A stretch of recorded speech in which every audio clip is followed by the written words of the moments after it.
Hello everybody, my name is Lunar of Lunar Witch Stitchery and I hope that you're all doing well today. It's been a little while since I last filmed. Unfortunately, I don't have a ton of stitching stuff to show you guys today, just because of how the month of July went for me. So I'm actually going to be doing things a little bit different today. I'm going to be going over all my stitching stuff first, and then I'm going to be doing my life update at the end, because I just have an awful lot of life update stuff to share. And I know like not everybody is interested in that, so I just thought I would get the stitching stuff out of the way first. Yes, also I'm filming in a different location today. That is for a reason. It has to do with my life update stuff, which we'll get to again at the end. So I'm sorry if I seem distracted. My cats are out here causing a ruckus. Also, I believe my upstairs neighbors just got home, so I am hoping that you guys can't hear them walking around up there too much. There they go. But yes, let's continue. So as you guys will soon find out, the month of July was incredibly stressful for me. So I didn't do all that much stitching. And when I did do stitching, it was mostly just on my Dark Queen. I do have some other things to show you though, besides just her. So I'm just getting my notes pulled open. I'm like super overwhelmed right now. So like I said, Dark Queen, she is what I've been focusing on. When I'm filming, today's actually August 1st. So we're going to be getting the final piece of the Sal today at some point. It's about like 6 o'clock in the evening right now, and we still haven't gotten the email yet, I don't think. But it's all beads and back stitching. Oh, I need this. It's all beads and back stitching for this last part. I'm really, really close to being caught up, actually. So here is where she was at the last time you guys saw her. And then here is where she's at today. So I have done a lot more progress than what you guys can see. Like I said, I am almost caught up, so all I have left for full cross is her hair, which is wild. I still have some backstitch on her face and on the flowers that were part of a previous drop, but for full cross, again, it's just the hair. That's because we were waiting on the hair color conversion pack for a while, and we just got it sometime in July. I did decide to go ahead and stitch the ombre hair.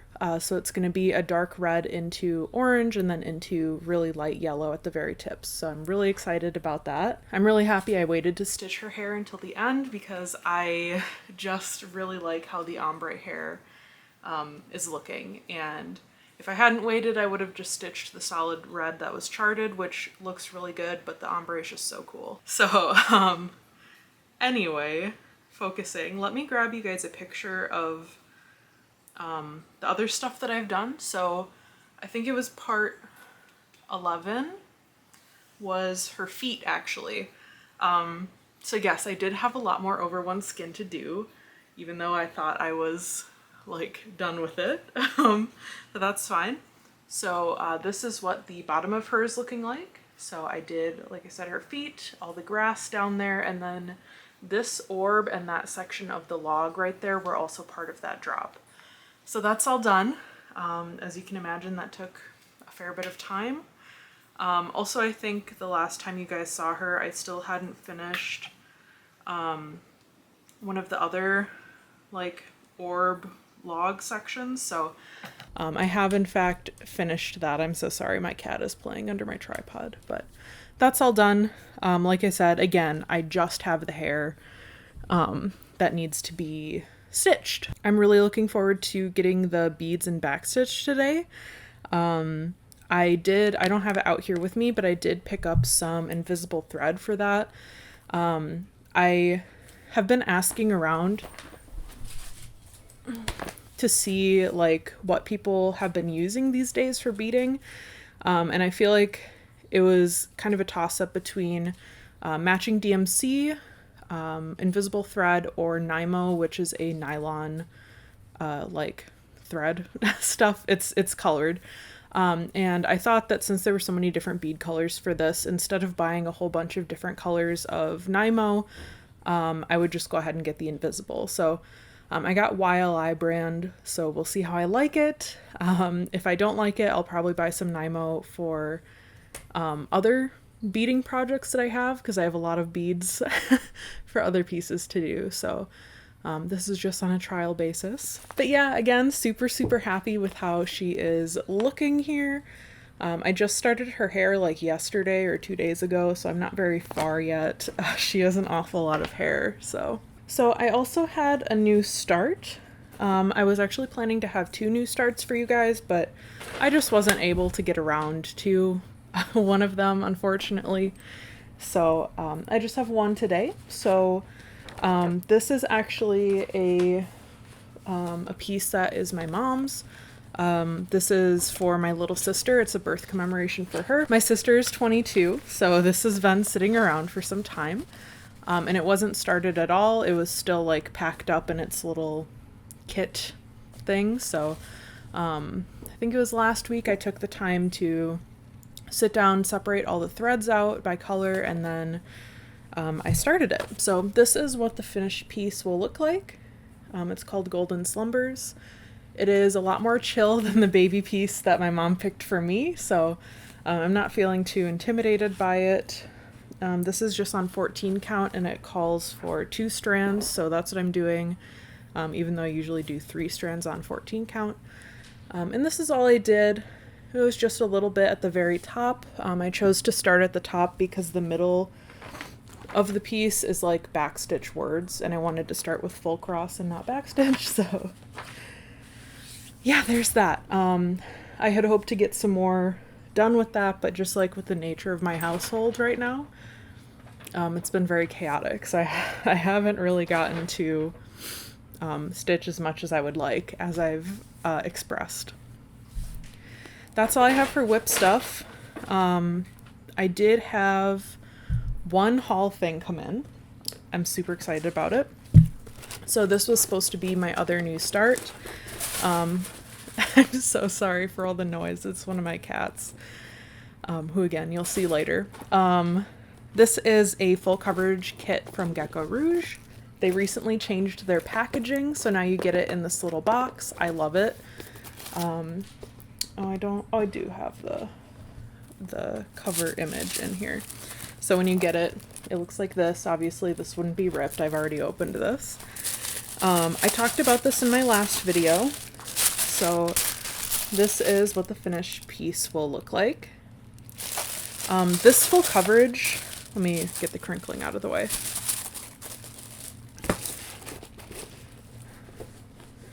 This full coverage is quite small compared to the other ones I have. I want to say it's around 74,000 stitches. I think most of my other ones are at least 100,000, so it's a little bit less intimidating. But I got that on 28 count, easy count Lugana. I'm going to be doing it 1/1 full cross.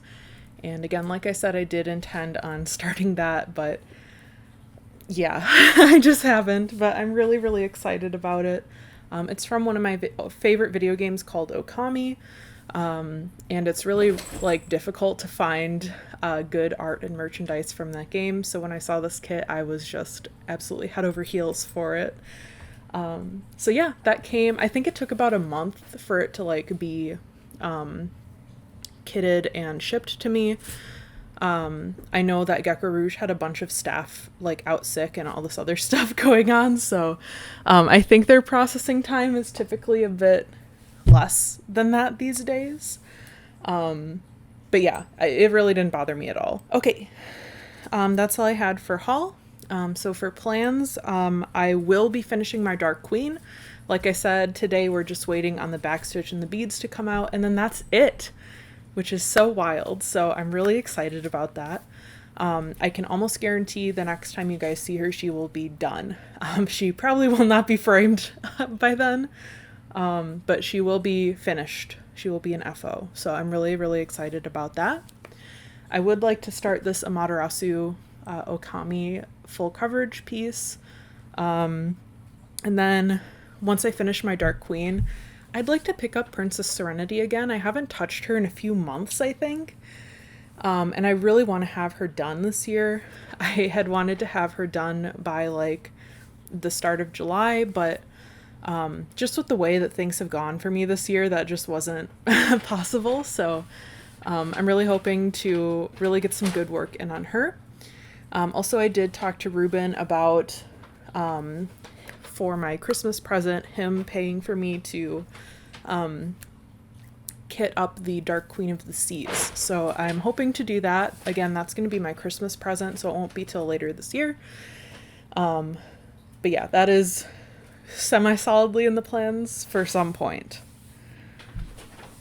That is literally all I have for stitching. So if you're just here for that, thank you so much for being here, and I will see you next time. If you want to listen to me like chit chat and go over why this month of July has been so cursed and see my cat, I have a very cute cat to show you, then stay tuned. This might get a little bit long, but I think you watch Flosstube for like some company, so hopefully hopefully this is entertaining for you. So like I said, month of July, very cursed. The beginning of it was actually pretty good. Ruben and I actually flew out to Portland, Oregon to visit one of his brothers. And that was a really fun trip. I hate flying though, so it was awful. I actually, when I was like 2, one of my eardrums ruptured, and they never did a repair surgery on it because they were like, oh, it's fine. You'll like, when you grow into a real human, it'll just heal on its own. It didn't. I'm pretty sure I still have a hole in my eardrum. So when I fly, that pressure change is incredibly painful. On our way to Portland, the pilot, it was pretty clear that he was a little bit of a newer pilot, and he took the ascent and descent very quickly, which was very painful for me. I did cry on the descent, and it's my right ear. It was actually completely plugged for an entire day. We landed, I think it was at like 10 or 11 p.m., and my ear didn't clear up fully until around 5 p.m. the next day. So it was really frustrating for me and really painful. The way back was a lot better, but it did still hurt a lot. But yeah, the trip was really fun. We went berry picking. We went to this like artist market that they have on Saturdays. I got to meet Ruben's brother, obviously, for the first time, which was funny because we've been together for 4 years, and you think that I would have met more of his family by now, but they all live quite far from Wisconsin, so I just haven't got the opportunity yet. But yeah, it was really good. Immediately after that, we actually we adopted a kitten. So that's what all the sounds have been in this video. His name is Junji. Here's a picture of him. When we got him, he was, I think, about 10 weeks old. So now it's been a few weeks, and he is, I think 15 weeks now. So he's just a little bit over 3 months. So the tea there is, we picked up Junji, from, he's a rescue. We picked him up out of, this seems like a strong word. Here he is. Hi, buddy. Thank you. We picked him up out of kind of like an animal hoarding situation. This person had 7 cats in a very small apartment, and they aren't super good at taking care of them. So we knew picking him up that he wasn't like the healthiest boy. We knew that he had something going on. Look at him. He's so funny. Buddy, you biting me? He's being very gentle. We knew that there was something up. So I had actually preemptively scheduled a vet appointment for him to be like the day after we picked him up. So took him into the vet. He was not doing well. Trigger warning, there's no gore or anything, but I'm going to put in a quick picture of what he looked like when we got him right here. So his third eyelids were completely out. If you aren't familiar with cats, that is usually a sign of illness. The picture should be gone now, so if you looked away, you can look back. So the vet looked him over. He had an upper respiratory infection, which was what was causing his third eyelids to come out. It was also causing some coughing and sneezing and lethargy. But the real kicker was when we did his stool sample test, it came back as positive for Giardia. So Giardia is an intestinal parasite. It's a single-celled organism. It's not like a worm or anything like that. It's just a single-cell boy. And it causes immense diarrhea. So it also makes it so that it's more difficult for kittens to keep weight on. Usually in adult cats, Giardia isn't really that big of a deal. Like, you should still treat it, but it's not really life-threatening most of the time. But for kittens or for elderly cats, it can be really detrimental to their health because they're just pooping out all of their water and nutrients and they aren't able to keep weight on. So the fact that he had this parasite on top of the viral infection was making it really difficult for his immune system to like fight that infection, the respiratory infection off. Plus Giardia is highly contagious to other animals and to humans. So long story short, he no longer has Giardia, thank God. We had to treat him with a powder medication that went into his wet food for 5 days. And we also had to do heavy disinfecting. Like literally everything that he possibly had come into contact with had to be disinfected. And at this point we were still quarantining him in a separate room. So it was only one room that we had to disinfect, but it still is a lot. It was a lot. Especially for like my partner who works like 50 to 60 hours a week and me who has chronic fatigue syndrome. It was just exhausting. But we really wanted to prevent reinfection, especially since we have 3 other cats and we didn't want them to catch it. So we did that. We ended his course of medication with a medicated bath to get any of the Giardia parasites out of his fur.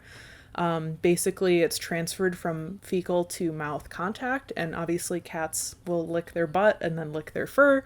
So you really need to make sure that you are just being very diligent about cleaning. So he actually has another checkup tomorrow, and I'm going to be bringing in another stool sample to do a recheck just to make sure everything is looking good. But we haven't had any signs of it returning, and it's been about 2 weeks, which is like the max incubation period for the parasite. So basically, if he had been reinfected, I think we would have seen symptoms by now.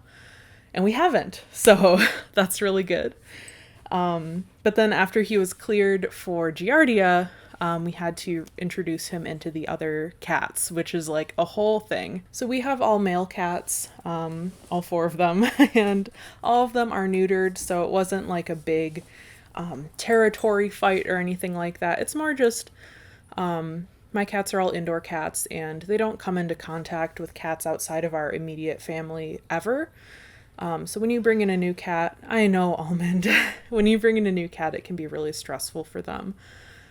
So we took introductions pretty slow, but I think because Junji was just and is just so tiny, they actually acclimated to him very quickly. So it only took about 3 days before I felt comfortable leaving him alone with the adult cats. We've had no major issues. We still have some hissing from our oldest cat on occasion, but he's just a grumpy Gus. He hissed at my cat for like almost a year when we first moved in together, so we kind of expected that, honestly. But yeah, that has been super stressful. The vet bills were a lot. At the same time as that, my car actually was out of commission. We had Ruben's friend, who's a car guy, look over it. He couldn't figure out what was wrong with it. We tried replacing all these different parts.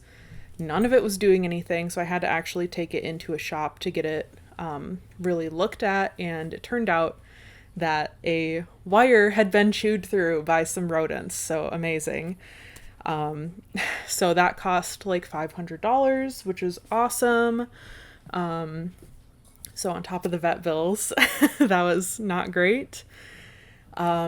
I think this was about a week and a half ago. We had an attempted break-in to our apartment while we were home, which was probably one of the scariest things that's ever happened to me.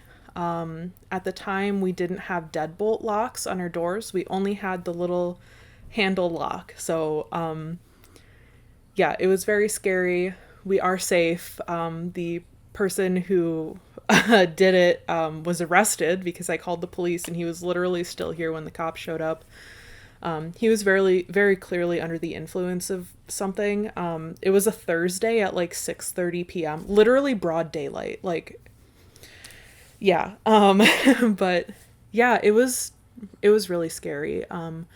I was shaking physically for a long time. I'm really thankful for my RA training. I was an RA in college, and I had to call the police a few times when I did that. So that really helped me feel more comfortable to call 911 in like this personal emergency situation.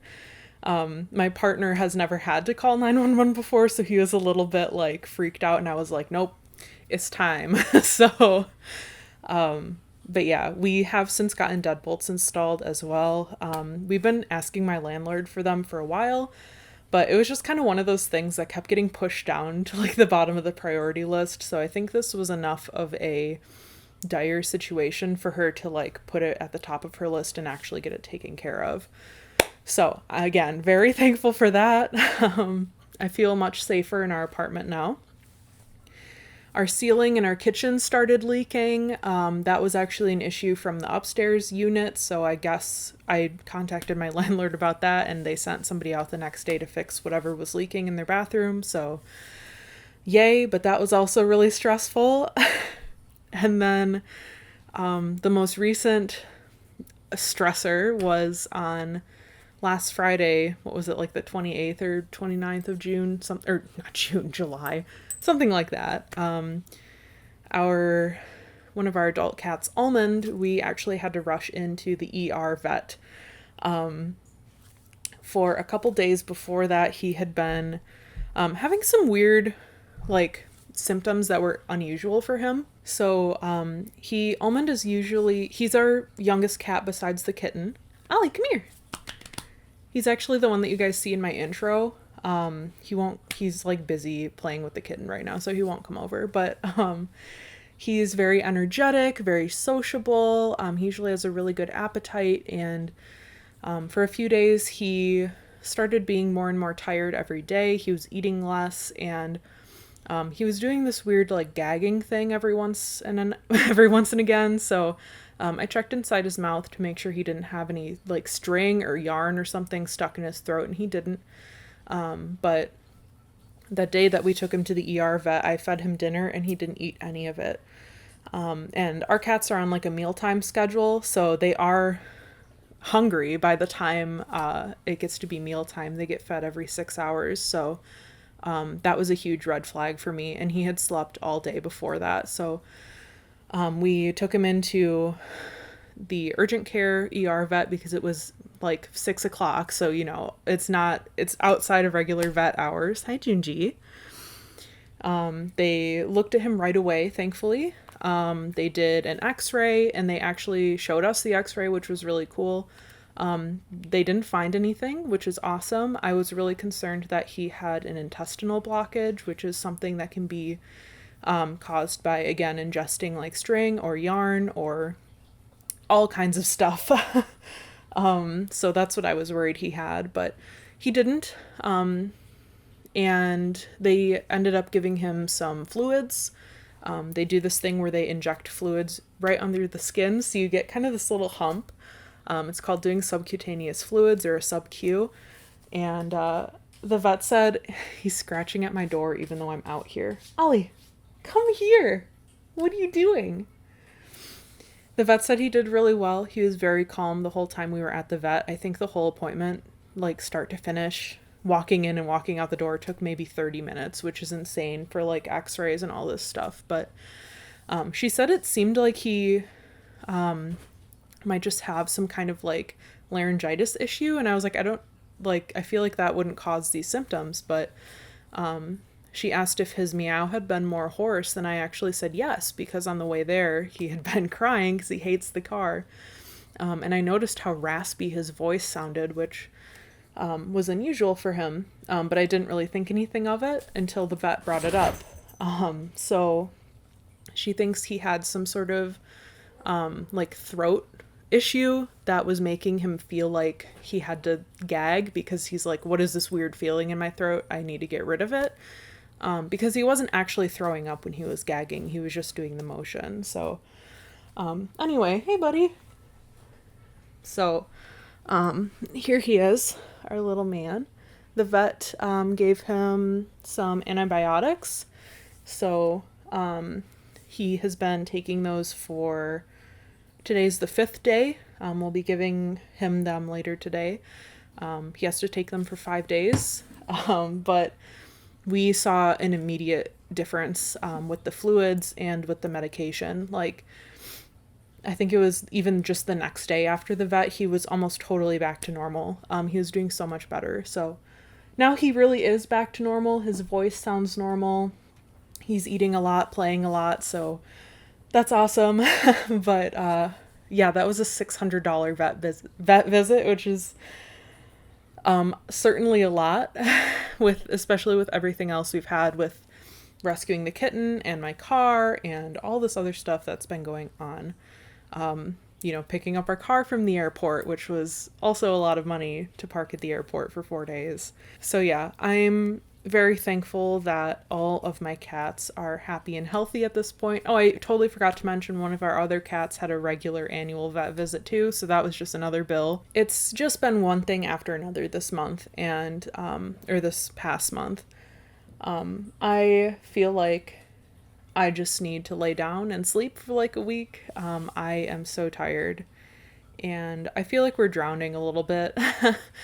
We will be fine. We will be able to pay all this stuff off, but just all of it happening at exactly the same time is just so stressful and just a lot, especially since we are mainly operating off of one income, since I just work once a week for health reasons. So yeah, it's been really difficult, and yeah, in my downtime, I'm finding myself just like sitting and existing. And that's why I haven't been stitching so much. Plus the kitten likes to try to like eat my floss and everything. I did spend some time rearranging the room that I'm currently in. So that was like nice at least. We got another bookshelf, so I was able to bring out some more of my collectibles. The shelf behind me is not a small part, but just a portion of my Pokemon trading card collection. And it really has been starting to take up a lot of space. So getting a second shelf, I was able to bring out some of my plushie collection, some of like my figures, other Pokemon memorabilia. I have like a Monster High doll that I want out on display. And just a lot of the cool things I have that haven't been able to be out because I needed space for like a billion binders. So, I've just been trying to do things to make my space feel more inviting, and keep myself from going insane. I really feel like we're starting to kind of get out of everything, which is really good. I feel like my life has just been on pause for the past month because I've just been like trying to fix everything that's been happening. I know, buddy. So I feel like we're kind of at a point again where we can start to take some more steps forward. I mentioned in my last video that Ruben and I are trying to buy a house, and everything for that has been completely put on pause. We had been pretty much out of debt last month, and now with all of this that's happened, we have definitely racked up a fair bit on his credit card once again, which is really shitty, and I hate it. But you gotta pay for your cat to go to the ER sometimes, so it is what it is, and we'll be able to get out of it, but it just sucks. It sucks a lot. But I am feeling pretty positive about things despite literally everything I just went over. Again, I really feel like we're kind of getting to the end of things now, and I'm starting to be able to feel hopeful again. I'm so sorry for all of that dumping. I hope that you guys enjoyed listening to me chit chat. I promise I'm doing okay mentally. It's just been very, very stressful, like I said. But yeah, we've really been trying to have a positive attitude through everything. And yeah, I hope that I have more stitchy stuff to share with you guys next month. I'm really excited to start that new full coverage piece. And hopefully I'll have some more positive updates for you next time. I hope that you guys didn't have a cursed month. I hope July was awesome for you. And I hope August is just as good, if not better, than your last month. So with that, I will talk to you guys next time. Bye!